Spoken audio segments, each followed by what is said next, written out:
see a murder in a vision, glimpse your own death in a mirror, survive an avalanche with a ghostly guide, or face a cannibalistic spirit, these true stories will haunt you. What if a psychic vision led police to a killer's victim? Or a mirror foretold a president's assassination? Picture surviving an avalanche guided by an unseen presence, or confronting a monstrous myth born of starvation.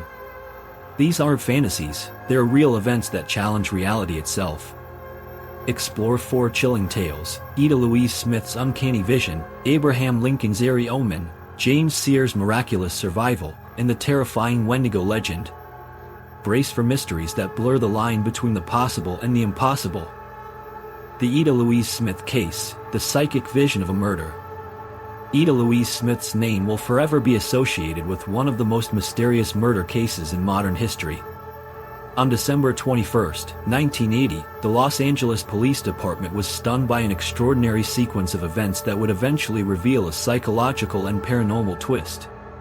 Eda, a 32-year-old woman who had been previously detained on suspicion of murder, would be the unexpected key to uncovering the body of a local nurse, Melanie Erb, whose death had baffled authorities for days.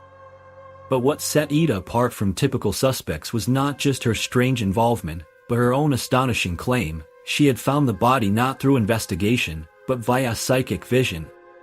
The story begins when Eda walked into the Los Angeles police station with an unbelievable confession.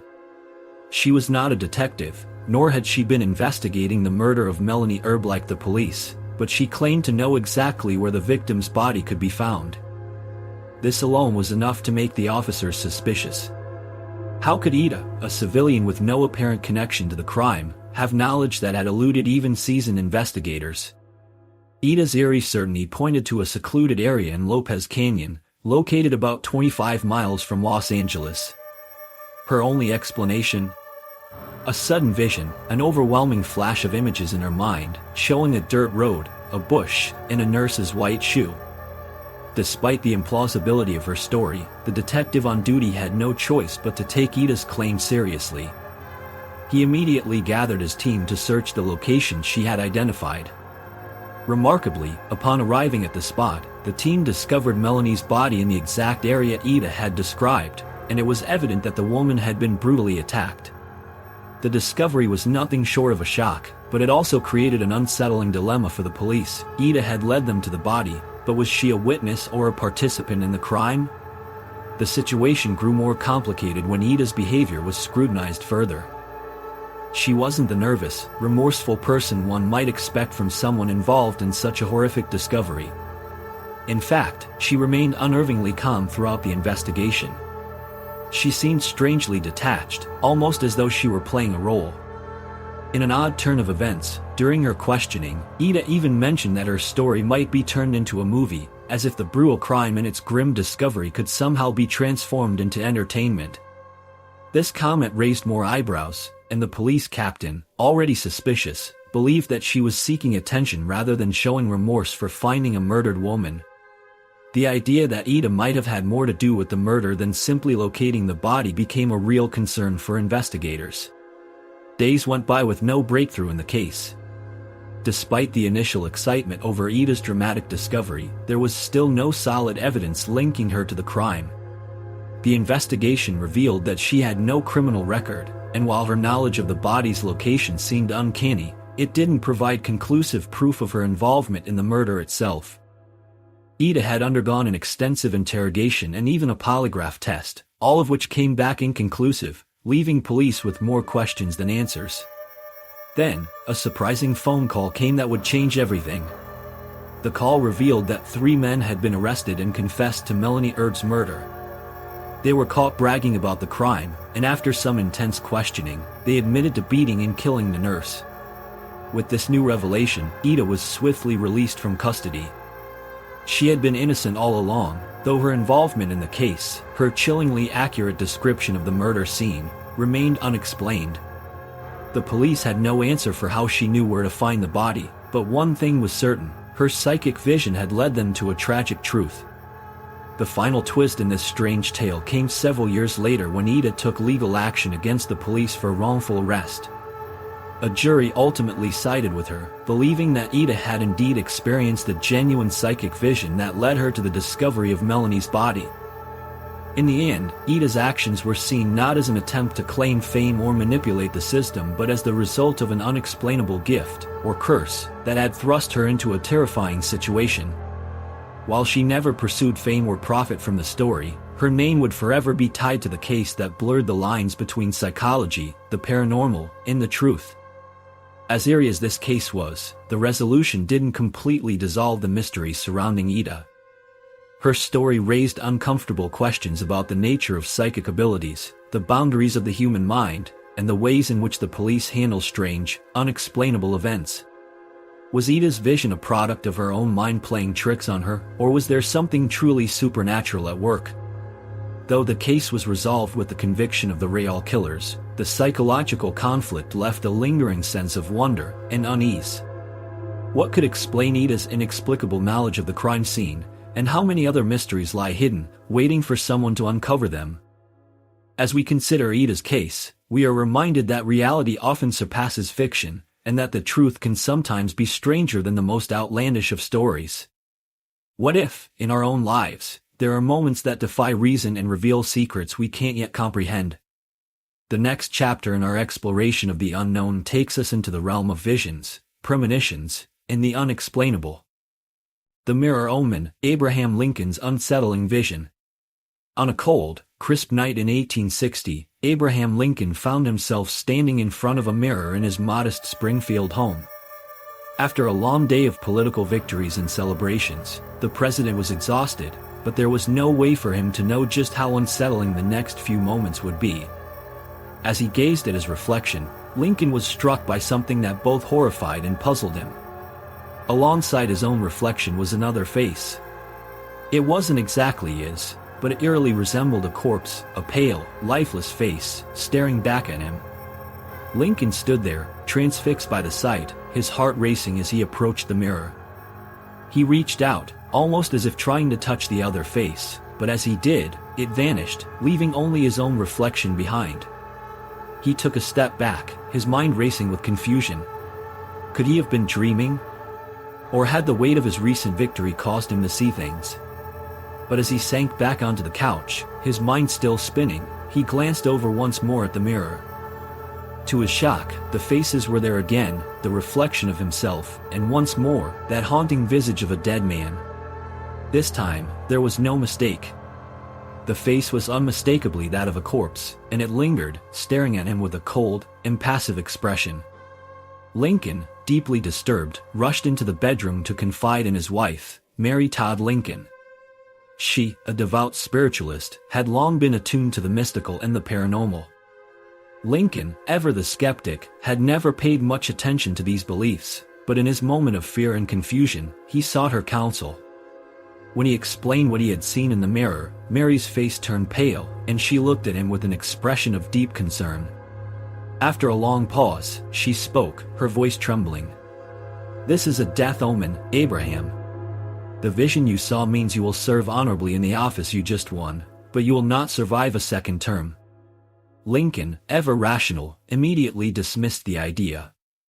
"It's just a trick of the mind," he said, trying to calm both himself and his wife. But Mary was not so easily consoled. Over the following weeks, she became increasingly worried, often breaking into tears at the thought of losing him. Lincoln, though, remained calm, attributing her fears to the stresses of the campaign and the burden of their political life. The vision, and his wife's interpretation, hung over them both like a shadow. While Lincoln continued his work, his mind would occasionally return to the mirror, and to the chilling prediction it seemed to have contained. But as time passed, both Lincoln and his wife tried to move past the vision. After all, they had more pressing matters to address, such as his re-election campaign and the turmoil brewing in the nation. Despite the worry gnawing at her, Mary tried to focus on the future, even as the specter of her husband's untimely death loomed over her thoughts. As fate would have it, the vision would prove all too accurate. On April 14, 1865, during his second term as president, Abraham Lincoln attended a play at Ford's Theater in Washington, D.C. The evening began like any other, but by the end of the night, the nation would be forever changed. As Lincoln sat in his box, John Wilkes Booth, an actor with deep Confederate sympathies, snuck up behind him and fired a single shot into the back of Lincoln's head. The president was mortally wounded and, just hours later, died from the wound. The death of Abraham Lincoln, just as the vision predicted, fulfilled the eerie prophecy his wife had feared. It was not only a personal tragedy but a national catastrophe, marking the loss of a leader who had guided the nation through its darkest days. His assassination, occurring just months into his second term, brought an end to the life of a man who had lived with the weight of an impending doom that he could neither understand nor escape. In the aftermath, Mary Todd Lincoln's interpretation of the vision seemed hauntingly prescient, and the story of the mirror omen was passed down through history, reinforcing the deep connection between superstition, political life, and the unpredictable nature of fate. What was once dismissed as a figment of imagination, Lincoln's own confrontation with death in the reflection of a mirror, became an unsettling reality. The ominous vision, a warning from the unknown, would forever be part of the story of Abraham Lincoln's life and death. It's curious how certain events in history can feel like they were destined, as if they were foretold long before they occurred. The intersection of politics, superstition, and the human need to make sense of the unexplainable continues to fascinate us. Perhaps, in the eerie silence of history, there are more mirrors reflecting faces we cannot fully understand. The unfolding mysteries of life and death, much like Lincoln's assassination, leave us with more questions than answers, questions that linger in the minds of those who continue to seek understanding in the face of the unknown. And as we reflect on the eerie predictions of the past, one can't help but wonder, how often does the unknown, in its quiet, foreboding way, come to shape the course of history? The third man effect, surviving the avalanche. James Seier had always been drawn to the mountains. As a climber, he thrived on the adrenaline of scaling treacherous peaks, living life on the edge.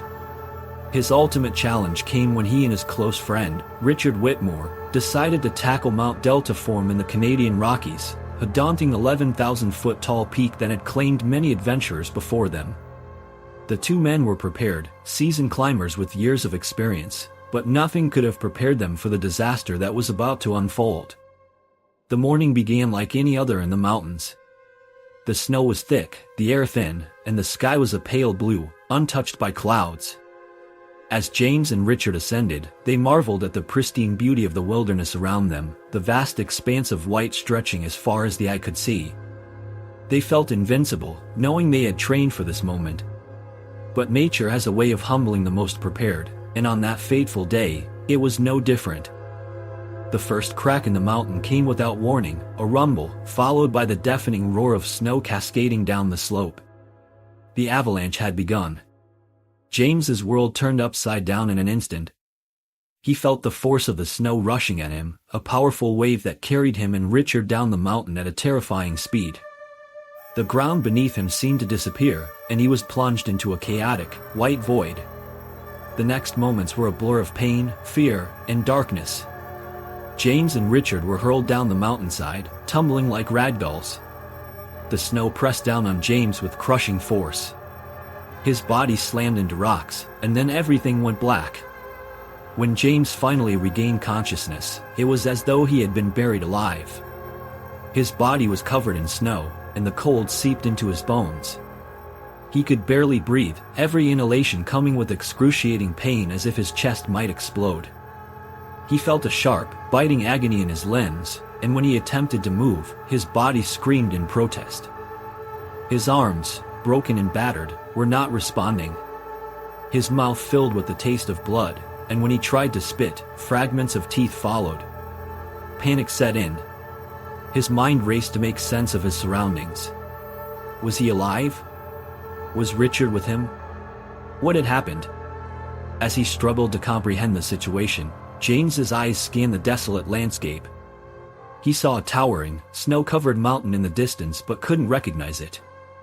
Then, his memory slowly returned in fragments. He and Richard had been climbing Mount Deltaform. The avalanche had struck them. Richard was here somewhere, James had to find him. With great effort, he rolled over, wincing in pain, and saw Richard's crumpled body nearby. The sight sent a wave of grief crashing over him. Richard wasn't moving. His chest wasn't rising, and his neck and back were twisted at unnatural angles. James knew his friend was gone. Despair gripped him. Alone in the wilderness, buried under snow, James realized that survival was unlikely. The harsh reality of his situation set in. He was injured beyond repair, miles from civilization, with no way of contacting help. His best friend was dead, and there was no one left to help him. He lay there, resigned to his fate, waiting for death to take him. As his body began to numb from the cold, his thoughts drifted. How had it all gone so wrong? He had always known that the mountains could be deadly, but never like this. This was the end. But then, something happened. It was subtle at first, a flicker in the air, a whisper that seemed to come from nowhere. A voice, calm and reassuring, spoke to him. "You can't give up. You have to try," it said. James's heart skipped a beat. He wasn't alone. In his delirium, he looked around frantically, but there was no one in sight. The voice was soft but insistent, and for a moment, he thought he had imagined it. But no, it was real. The voice was there, urging him to keep going. Despite the overwhelming pain, James felt a surge of strength. The voice, whatever it was, had given him something to hold on to, a reason to fight. He could feel his body fighting against him, but he willed himself to move, to survive. Slowly, painfully, he gathered the strength to sit up. The woman's voice was still there, guiding him through every step. "Put your coat on," she told him. James, with one good arm, managed to pull his coat out of his pack and slip it over his shoulders. It was a small victory, but it was a victory nonetheless. "Now take a sip of water," she said. His mouth was dry, cracked from the cold, but James managed to drink, the cold water stinging his shattered teeth. "Disconnect yourself from Richard's body," the voice instructed, and without thinking, he did as told. He moved away from his friend's lifeless body, using a nearby tree to pull himself to his feet. James wasn't sure how long he had been crawling through the snow, but it felt like an eternity. Each step was agony, but the woman's voice never wavered. "Keep going," she urged. "You're almost there." Hours passed, and the pain seemed unbearable, but the woman's presence kept him moving. It was as if something beyond himself was pushing him forward. Finally, after what seemed like an endless struggle, James saw a familiar sight, his camp. The small tent he and Richard had set up before their climb. It was still standing, a beacon of hope in the desolate snow. He stumbled toward it, barely able to stand, but when he turned to thank the woman who had saved him, she was gone. There was no sign of her. No footprints in the snow. Just his own tracks leading away from Richard's body. The woman had vanished. James entered the tent, collapsing onto the warm sleeping bag. His body was shutting down, but he had made it. He had survived. But as he lay there, his mind raced. Who had the woman been? Was she real? Or had he imagined her? He didn't know. All he knew was that he wouldn't have made it without her. It wasn't until much later, after being rescued by a group of skiers, that James began to talk about the mysterious woman. He had to know if anyone else had experienced something similar. To his astonishment, he wasn't the first. The phenomenon, known as the third man effect, had been reported by many others who had survived extreme trauma. The theory behind the third man effect suggests that in moments of great distress, the mind creates a figure, a guide, to help the survivor navigate through life-threatening situations. The concept had been documented by explorers, mountaineers, and survivors of tragic events who reported feeling as though they were assisted by an unseen presence during their most perilous times. James's story, though miraculous, was part of a larger pattern, and the implications were profound. The idea that the mind could manifest an entity to provide comfort and guidance in such dire moments revealed much about the power of human resilience and the psychological mechanisms at play when facing trauma. Some have speculated that the third man effect is a survival mechanism, a way for the mind to give the body the strength it needs to continue when all seems lost. Whether the figure is a projection of the mind or something more supernatural remains a mystery, but the effect is powerful nonetheless. For James, the emotional toll of the event weighed heavily on him long after his recovery. The grief of losing his friend Richard was compounded by the bizarre experience with the mysterious woman. While his body healed, his mind grappled with the haunting memory of the guide who seemed to come from nowhere. At times, James felt disturbed by the encounter, unsure whether he had experienced a moment of clarity under extreme stress or if something otherworldly had truly intervened. He found himself questioning the nature of life and death, of fate and chance. The psychological scars of that day would stay with him forever, but they also gave him a new appreciation for survival and the inexplicable forces that shape our lives. The third man effect was not just a strange anomaly, it had become a symbol of the extraordinary will to live, the human capacity to endure beyond reason. James, an atheist and scientist, had always believed in rational explanations for the world around him. Yet, after surviving the avalanche, his perspective had shifted. The experience had left him open to the idea that there are things in the universe that cannot be explained, things that defy logic and reason, yet offer hope and strength when all seems lost. While James would never fully accept the supernatural interpretation of what happened to him, he could not deny the profound impact the experience had on his survival. Whether the third man effect is truly a psychological phenomenon or something more remains a topic of debate. However, the stories of those who have experienced it, James Seier being one of many, continue to inspire and intrigue, offering a glimpse into the remarkable ways the human mind can respond to the most unimaginable circumstances. For James, the avalanche and the unseen guide had become inseparable from his understanding of life and survival. In the face of death, he had found a reason to live, and for that, he would forever be grateful.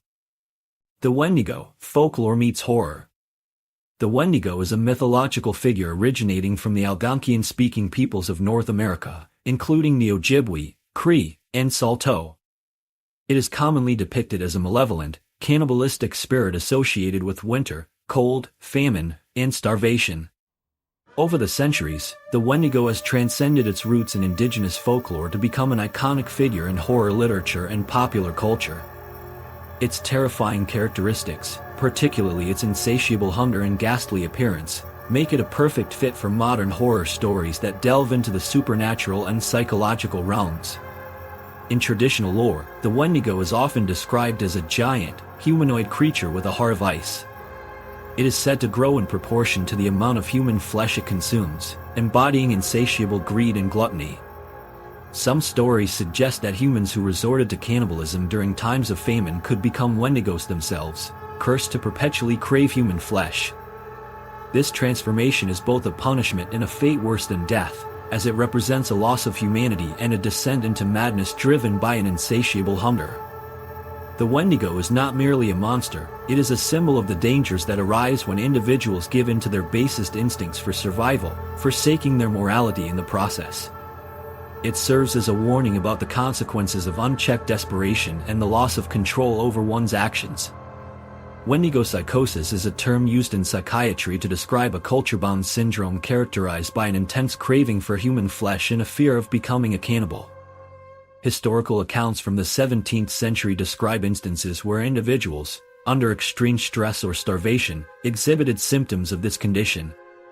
One notable case involved a Plains Cree trapper named Swift Runner, who, during a winter famine, killed and consumed his family despite being near a Hudson's Bay Company post. Swift Runner's tragic story embodies the terrifying grip of Wendigo psychosis, a loss of self-control so overwhelming that it leads to acts of unspeakable violence. These instances of cannibalism, whether in folklore or in real life, highlight the profound psychological impact of extreme hunger and isolation. The Wendigo's connection to cannibalism makes it both a literal and metaphorical representation of the human condition at its most desperate. In many ways, the myth of the Wendigo reflects deeper cultural anxieties, such as the fear of losing one's humanity in the face of overwhelming adversity. The idea that someone could be transformed into a creature driven by an endless hunger for flesh speaks to the fragility of civilization and the thin line between order and chaos. This primal fear is not merely about physical hunger, but also about the moral decay that can occur when survival instincts overpower societal norms. Beyond its literal representation, the Wendigo serves as a powerful symbol. It represents the destructive potential of greed, selfishness, and the imbalance between humans and nature. In contemporary interpretations, the Wendigo is often used metaphorically to critique colonialism, environmental destruction, and unchecked capitalism. It stands as a reminder of the consequences that arise when resources are consumed recklessly, with no thought given to sustainability or the welfare of others. In this context, the Wendigo embodies a dark commentary on the environmental and ethical crises facing modern society. The creature's ceaseless hunger mirrors the endless consumption and exploitation of the natural world, with humanity's insatiable appetite threatening to devour both the earth and its inhabitants. The Wendigo's chilling story has made its way into numerous works of fiction and horror media. Algernon Blackwood's 1910 novella The Wendigo is one of the earliest fictional works to explore the legend, portraying the creature as a supernatural force capable of driving people to madness and violence. This early portrayal of the Wendigo set the stage for its later appearances in horror literature, where it evolved from a folkloric being into a symbol of terror and existential dread. In modern times, the creature has appeared in various films, television shows, and video games, such as the 2021 film Antlers, where it is portrayed as a monstrous, deer-like entity embodying hunger and transformation. The film reimagines the Wendigo as a horrifying, parasitic force that preys upon its victims, drawing on the creature's association with cold, desolation, and unrelenting hunger. In popular culture, the Wendigo has become a staple of the supernatural horror genre, often serving as a metaphor for human greed and the darker aspects of human nature. Its depiction in modern horror emphasizes not only the physical terror it inspires, but also the psychological implications of the myth. Characters who encounter the Wendigo in these stories often face a battle with their own survival instincts, as they are forced to confront their deepest fears and desires. The Wendigo's appearance, with its gaunt frame and hollow, hunger-driven gaze, serves as a visual representation of the monstrous forces lurking within every human being, forces that, when unleashed, can lead to destruction and madness. The myth of the Wendigo continues to resonate with audiences because it taps into universal fears: the fear of starvation, the fear of losing one's humanity, and the fear of being consumed by an insatiable, uncontrollable force. The Wendigo's relentless hunger serves as a powerful metaphor for the dangers of unchecked consumption, whether it is the literal consumption of human flesh or the metaphorical consumption of the Earth's resources. In this way, the Wendigo is not only a creature of folklore, but also a cautionary tale about the consequences of ignoring our own destructive tendencies. As we continue to grapple with global challenges such as climate change, economic inequality, and environmental degradation, the Wendigo serves as a chilling reminder of the dangers of excess and the need for balance in both our personal lives and our relationship with the planet. In addition to its symbolic significance, the Wendigo also speaks to the psychological impact of isolation and the breakdown of social order. Many Wendigo legends tell of individuals who, in extreme circumstances such as famine or wilderness survival, are driven to commit horrific acts out of desperation. These stories reflect the intense psychological pressure that can arise when people are pushed to their limits. The Wendigo's transformation from a human into a monstrous creature driven by hunger highlights the psychological toll that isolation, trauma, and fear can take on a person's mind. In this way, the myth of the Wendigo serves as both a horror story and a psychological exploration of the human condition in extreme circumstances. Today, the Wendigo remains a figure of fascination and terror, appearing in horror films, literature, and video games. Its legacy as a terrifying creature continues to evolve, reflecting the changing cultural and psychological landscape. Whether as a metaphor for unchecked greed or as a symbol of survival gone wrong, the Wendigo remains an enduring figure in both folklore and modern horror. Its insatiable hunger continues to inspire fear and reflection, as we confront our own darkest instincts and the consequences of losing ourselves to them. The Wendigo, both in folklore and modern media, serves as a haunting reminder that the human capacity for destruction, when left unchecked, can consume not only others but also ourselves. As we delve deeper into the mysteries that shape our world, it becomes clear that life is full of strange and often unexplainable events. These occurrences push the boundaries of our understanding, often challenging our perceptions of reality. Whether it's the stories of those who find themselves caught in the grip of unexplainable phenomena, or the eerie accounts of supernatural experiences, these mysteries serve as a reminder that not everything can be easily explained or understood. They confront us with the unknown, inviting us to question what we know and to keep an open mind about the forces that shape our existence. In each of the stories we've explored, we've encountered situations that at first glance seem almost too bizarre to be true. Yet, as we've seen, they are grounded in real experiences that defy conventional explanations. Take, for instance, the chilling account of Eda Louise Smith and the uncanny way she discovered the location of a murdered woman's body. Despite the impossibility of her knowledge, the evidence was undeniable, leading to questions about the nature of intuition and the inexplicable ways our minds sometimes perceive things. These types of stories highlight our fascination with the supernatural and the unknown, sparking curiosity about what lies beyond our comprehension. But what is it about these mysteries that captivate us so? Is it the fear of the unknown, or perhaps the deep, unspoken desire to understand something that seems beyond our grasp?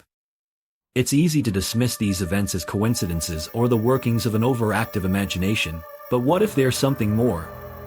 The human fascination with the supernatural stems not only from the fear it invokes but from the promise of discovery.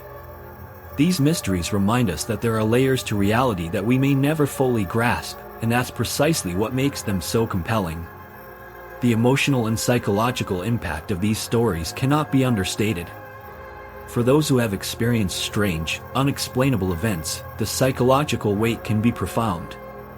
It's one thing to hear a story, but it's another to live through it. The feeling of encountering something beyond the realm of reason can leave a lasting mark on the psyche. It challenges our sense of security in the world, our belief that we can predict and control our surroundings. The fear, awe, and wonder that come with encountering the unknown shape our emotional response to these stories. It's not just about the events themselves, but about how they force us to confront the limitations of our understanding. This constant tension between what we know and what we cannot explain is a central theme in many of the stories we've shared. They all push us to reconsider the boundaries of reality. Whether it's the mysterious disappearance of individuals, strange encounters with invisible figures, or the horrifying transformations of ordinary people into monstrous beings, these narratives evoke a sense of wonder and unease. They question the fabric of reality, leaving us to wonder if there are forces at play that we are simply unable to perceive or understand.